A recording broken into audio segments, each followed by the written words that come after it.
তুমি বাঁচাও তুমি মারো অবিরত ক্ষমা করো তুমি বাঁচাও তুমি মারো অবিরত ক্ষমা করো দরার যে জন তাকেই ধরো দরার যে জন তাকেই ধরো তোমার মোটো সবে আল্লাহ সুবহানাল্লাহ লা ইলাহা তোমার রিজিকে পড়ে অবাধ্য হই কেমন করে, ঠিক কিনা বলেন? আমাদের আমরা রিজিক খাই কার? আল্লাহর। আল্লাহর রিজিক খেয়ে আল্লাহর পথে আবার কি অবাধ্য হয়ে যাচ্ছে। তোমার রিজিক খেয়ে পড়ে অবাধ্য হই কেমন করে তোমার রিজিক খেয়ে পড়ে অবাধ্য হই কেমন করে খোঁজে না পাই কোনো বাসা খোঁজে না পাই কোনো বাসা শুকুর গুজার করার আল্লাহ সুবহানাল্লাহ ওয়ালহামদুলিল্লাহ তোমার দয়ায় মোদের দোরা সারা জাহান তোমার গোরা তোমার দয়ায় মোদের দোরা সারা জাহান তোমার গোরা তোমারই পথে আমার জীবন তোমারই পথে আমার জীবন কবুল করো ওগো আল্লাহ সুবহানাল্লাহ ওয়ালহামদুলিল্লাহ লা ইলাহা ইল্লাল্লাহ সুবহানাল্লাহ ওয়ালহামদুলিল্লাহ লা ইলাহা। চরনাল পূর্বপাড়া বাইতুন নূর জামে মসজিদের উদ্যোগে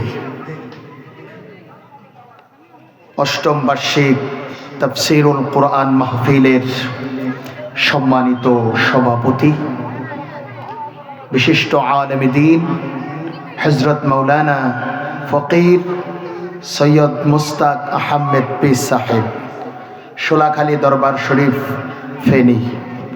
আজকের মাহফিলের প্রধান বক্তা অল্প কিছুক্ষণের মধ্যেই তিনি স্টেজে চলে আসবেন। আমাদের মাঝে তাশরিফ এনেছেন হযরত মাওলানা হাফেজ কারি তরিকুল ইসলাম হানাফি সাহেব। আল্লাহ রাব্বুল আলামিন বলেন, লাইন শাকারতুম লাযীদান্নাকুম ওয়া লাইন কাফারতুম ইন্না আযাবি লাশাদীদ।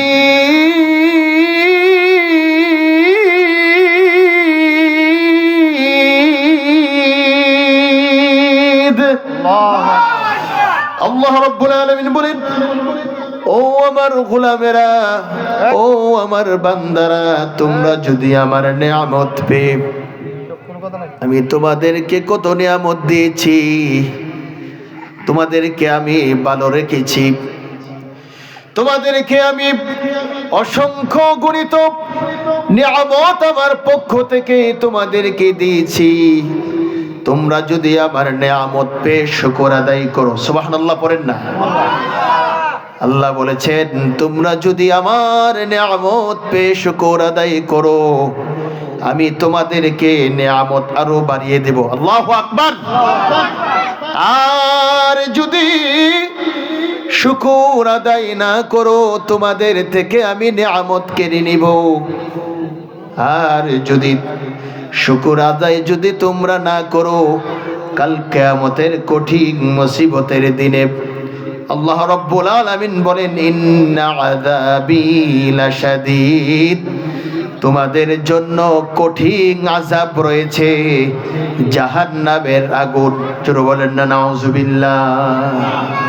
সেই আগুনে কি আমরা জ্বলতে পারবো? হ্যাঁ বলেন, জ্বলতে পারবো? দুনিয়ার আগুন কত ভয়ঙ্কর আগুন, আর সেই জাহান্নামের আগুন আল্লাহ পাক 3000 বছর জাল দিয়েছেন। ওই কালা অগ্নিখণ্ড, সেখানে জাহান্নামীদেরকে ফেলানো হবে। এক জাহান্নামী আরেক জাহান্নামীদেরকে দেখতে পাবে না। নাউজুবিল্লাহি মিন জালিক। সেই জাহান্নামের আগুনকে, এই কথা বলে না ভাই, যেহেতু এটা কোরআনের মাহফিল, না আল্লাহর কোরআনের আলোচনা হচ্ছে। পৃথিবীর শ্রেষ্ঠ কালাম হচ্ছে কি, ইন্নাহু লাকুরআনুন কারীম বাল হুয়া কুরআনুম মাজিদ। পৃথিবীর একটু কমাই দাও। যেখানে আল্লাহর কোরআনের আলোচনা হবে, এখানে একটা পরিবেশ লাগে, ঠিক কিনা? কোনো কথা হবে না, মনোযোগ সহকারে আলোচনা শুনবেন। সুবহানাল্লাহ। আল্লাহর কোরআন শুনলে কি লস হবে? এই যে বসে আছেন, আল্লাহর রহমতের চাদর দিয়ে আপনাদেরকে ডেকে রেখেছেন কে? আল্লাহ। যতক্ষণ এই মাহফিলে বসে থাকবেন, আপনার আমল নামায় সওয়াব দিবেন কে? আল্লাহ। কত সময় এই যে দোকানপাটে বসে দেখেন গিয়ে গল্প করতেছে, ঠিক কিনা? মাহফিল কি প্রত্যেক বছর হবে? হ্যাঁ, এবারই হোক। এই বছর হয়েছে, আবার প্রত্যেক দিন হবে না। এই বছর আজকের এই 15 জানুয়ারি হয়েছে, আগামী বছর যদি মাহফিল হয়, অনেকে হয়তো আমরা থাকবো না, ঠিক কিনা? গত বছর এই মাহফিলে অনেকেই ছিলেন, রতন ভাই ছিলেন, আর অনেকেই ছিলেন আমাদের এই গ্রামের। আজকে কি তারা আছে? না, অহব ভাই ছিল না, আজকে তারা নেই। আমরাও আগামী মাহফিলে থাকবো, সেই গ্যারান্টি আমরা দিতে পারবো? এই জন্য মনটা নরম করে মনোযোগের সাথে আল্লাহর কোরআন শুনবো। আল্লাহকে ভয় করতে হবে আমাদের।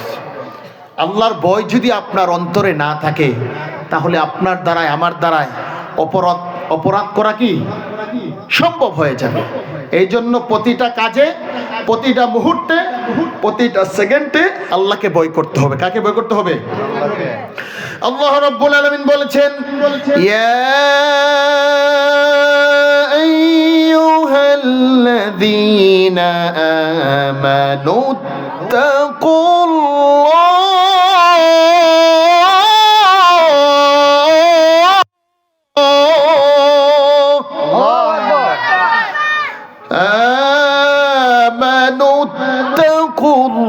ইত্তাকুল্লাহা হাক্কা তুকাতিহি ওয়া লা তামুতুন্না ইল্লা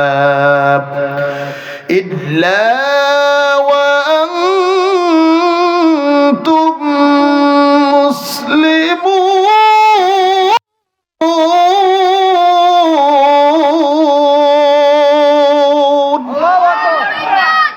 হে আমার বান্দারা, হে ইমানদারগণ, তোমরা আল্লাহকে ভয় করো, ভয় করার মতো।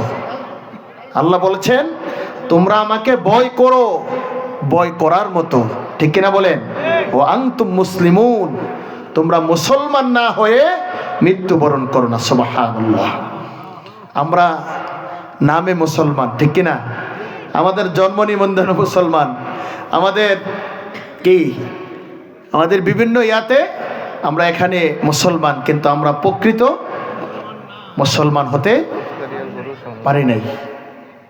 আমরা বিভিন্ন জায়গাতে মুসলমান, বিভিন্ন কাগজে কলমে মুসলমান, দলিলে মুসলমান, বিভিন্ন চাকরির আবেদনের মধ্যে যখন ইয়া থাকে, এখানে দেখা থাকে আপনি কি বাংলাদেশি, আপনি মুসলমান, কিন্তু আমরা প্রকৃতি কি নয়, মুসলমান নয়। কাগজ কলমে আমাদের মুসলমানিত্ব আছে, কিন্তু আমরা প্রকৃতভাবে আল্লাহকে ভয় করি না।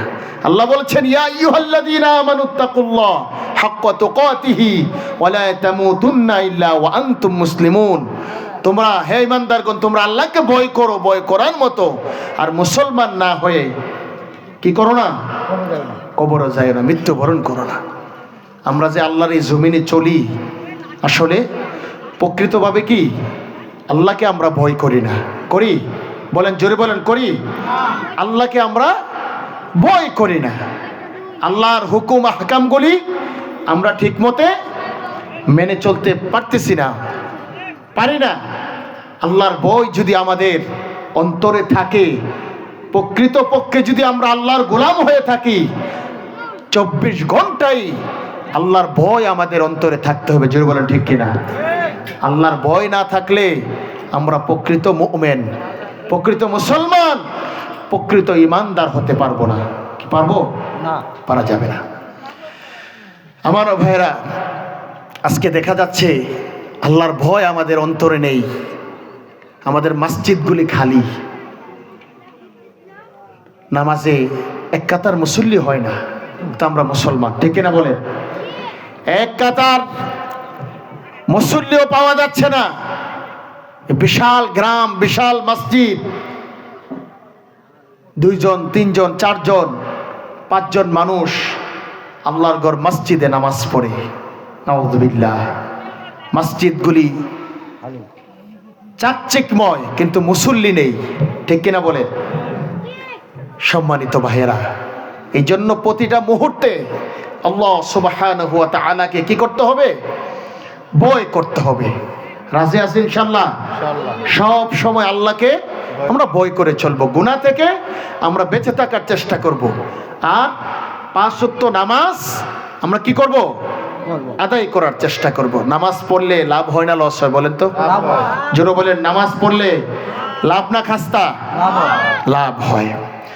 আল্লাহ রাব্বুল আলামিন বলেন, ওয়া'মুর আহলাকা বিস-সালাতি ওয়াসতাবির আলাইহা লা নাসআলুকা রিজকা নাহনু নারযুকুক ওয়াল আকিবাতু লিত-তাকওয়া।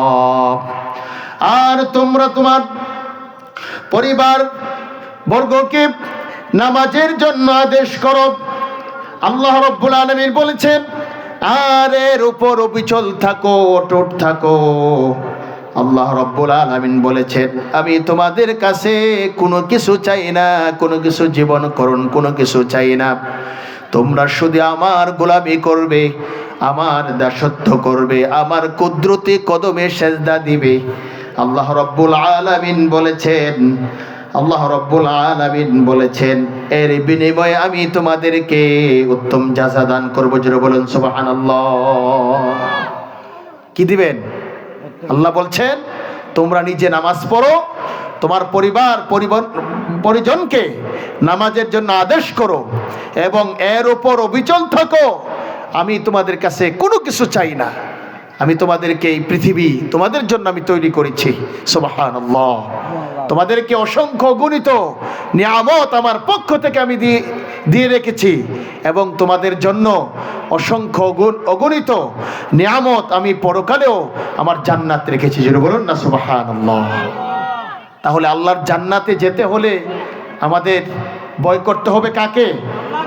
আল্লাহকে। ভয় করতে হবে কাকে? আল্লাহকে।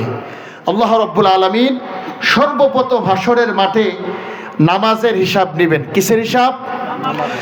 আল্লাহর নবী সাল্লাল্লাহু আলাইহি সাল্লাম বলেছেন, আউয়ালু মা ইউহাসাবু বিহিল আবদু ইয়াউমাল কিয়ামাতিস সালাত।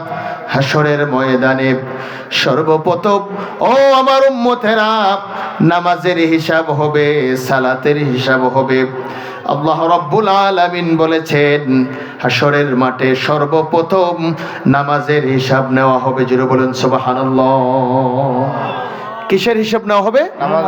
নামাজের হিসাব। আর নামাজ পড়লে কি হয়? নামাজ পড়লে জীবনের গুনাহগুলি কি হয়? মাফ হয়ে যায়। আল্লাহর নবী বিশ্ব নবী সাল্লাল্লাহু আলাইহি সাল্লাম বলেছেন, ও আমার সাহাবীরা তোমরা শুনে রেখো, মনে করো তোমাদের কারোর বাড়ির দরজার সামনে যদি একটি নদী থাকে, একটি পুকুর যদি থাকে, ওই পুকুরের মধ্যে যদি দৈনিক 5 বার কেউ গোসল করে, তার শরীরের মধ্যে কোনো ময়লা থাকতে পারে না। বলেন পারে? না। শরীরের মধ্যে কোনো ময়লা আবর্জনা দুর্গন্ধ কোনো কিছুই থাকতে পারে না। আল্লাহর নবী বলেছেন ওই পুকুরের মধ্যে যদি দৈনিক 5 বার গোসল করে তার শরীরের মধ্যে কোনো ময়লা যুক্ত থাকতে পারে না। আল্লাহর নবী সাল্লাল্লাহু আলাইহি সাল্লাম বলেছেন তেমনি করে যদি আমার উম্মত দৈনিক 5 ওয়াক্ত নামাজ ইমামের পিছনে তাকবীরওয়ালার সাথে জামাতে আদায় করে, আল্লাহর নবী বিশ্ব নবী মুহাম্মদুর রাসূলুল্লাহ সাল্লাল্লাহু আলাইহি সাল্লাম বলেছেন ওই নামাজি ব্যক্তির আমলনামায় গুনাহ থাকতে পারে না। জোরে বলুন সুবহানাল্লাহ। আল্লাহু আকবার। নামাজের গুরুত্ব কম না বেশি? জোরে বলেন কম না বেশি? তাহলে নামাজের হাসরের মাঠে সর্বপ্রথম কিসের হিসাব হবে? নামাজের। জোরে বলেন না কিসের হিসাব হবে? নামাজের হিসাব হবে। তাহলে নামাজ পড়লে কি গুনাহ মাফ হয় না থাকে যায়? গুনাহ মাফ হয়ে যায়। কি হয়ে যায়? নামাজ পড়লে একজন নামাজি ব্যক্তি তার দ্বারা খারাপ কাজ করা সম্ভব হয় না। ঠিক কিনা বলেন? আল্লাহ তাআলা বলেছেন ইন্নাস সালাতা তানহা আনিল ফাহশাই ওয়াল মুনকার। আল্লাহু আকবার। আল্লাহ রাব্বুল আলামিন বলেছেন যারা দৈনিক 5 ওয়াক্ত নামাজ পড়ে জামাতের সাথে, আল্লাহ রাব্বুল আলামিন বলেছেন ওই সমস্ত ব্যক্তিরা ইন্নাস সালাতা তানহা আনিল ফাহশাই ওয়াল মুনকার, দুনিয়ার সমস্ত খারাপ কাজ থেকে নামাজি ব্যক্তিরা বিরত থাকবে। যেটা বলুন সুবহানাল্লাহ। নামাজি ব্যক্তিরা নামাজের মাধ্যমে দুনিয়ার ফাহিশা কাজ থেকে, খারাপ কাজ থেকে নামাজ আপনাকে কি করবে? বিরত রাখবে। জোরে বলেন না কি করবে? ইন্নাস সালাতা তানহা আনিল ফাহশাই ওয়াল মুনকার। নামাজ আপনাকে সমস্ত খারাপ কাজ থেকে, দুনিয়ার অশ্লীলতা বেহায়াপনা থেকে নামাজ আপনাকে কি করবে? বিরত রাখবে। সম্মানিত ভাইরা, আজকে আমাদের ভিতরে পশ্চিমাদের কালচার, ইহুদি খ্রিস্টানদের কালচার, হিন্দুদের কালচার ঢুকে পড়েছে। জোরে বলেন ঠিক কিনা? আমাদের বিবাহ অনুষ্ঠানে, আমাদের চলাফেরায়, আমাদের আচার আচরণে, আমাদের কাজ কর্মে তাদের কালচারগুলি ঢুকে গিয়েছে। মুসলমানদের বিবাহ অনুষ্ঠানে, বিভিন্ন প্রোগ্রামে দেখা যাচ্ছে যে এটা হিন্দুরা করে, এইটা আমরা মুসলমানরা করি। তাহলে তাদের মধ্যে আমাদের মধ্যে কোনো পার্থক্য আছে? যে এটা তারা করবে এটা যদি আমরা করি তাহলে তাদের মধ্যে আমাদের মধ্যে কোনো পার্থক্য আছে? পার্থক্য নেই। এই জন্য আমরা নামাজ পড়ব, কিন্তু নামাজের কারণে আমাদের কি করতে হবে? দুনিয়ার সমস্ত অশ্লীলতা, বেহায়াপনা, খারাপ কাজ থেকে বিরত থাকতে হবে। পারবো ইনশাআল্লাহ?